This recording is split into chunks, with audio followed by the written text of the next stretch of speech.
500 divided by 30. Here 30 is a divisor, so we need multiplication table of 30.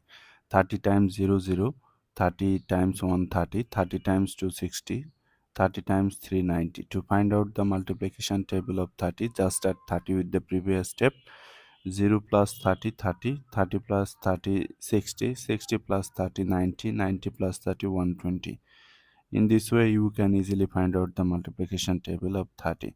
30 goes into this 5 how many times? 0 times, as 5 is less than 30. 0 0 times 30, 0, subtract 5, bring down this 0, 50. 30 goes into 50 how many times? 1 times.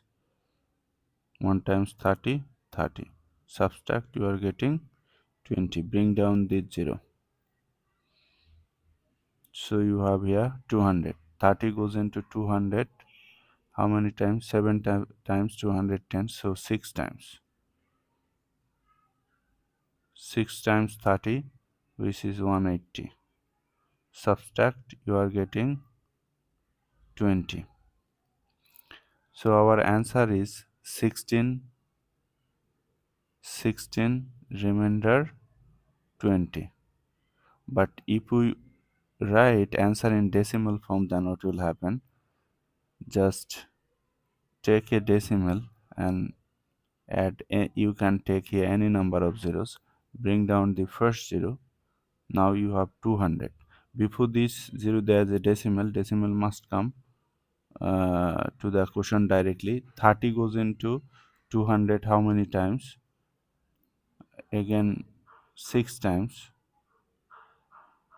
6 times 30, which is 180, subtract 20, bring down this 0. 30 goes into 200 how many times? Again 6 times. 6 times 30, again 180, subtract 20, bring down the next 0.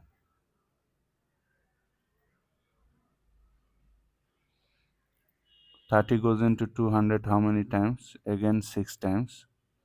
6 times 30, again 180, subtract, we are getting 20 again. That is, this process will continue. So you can place here 3 dot, or since 6 is repeating, so you can place here a bar. So 16.6 bar is our answer.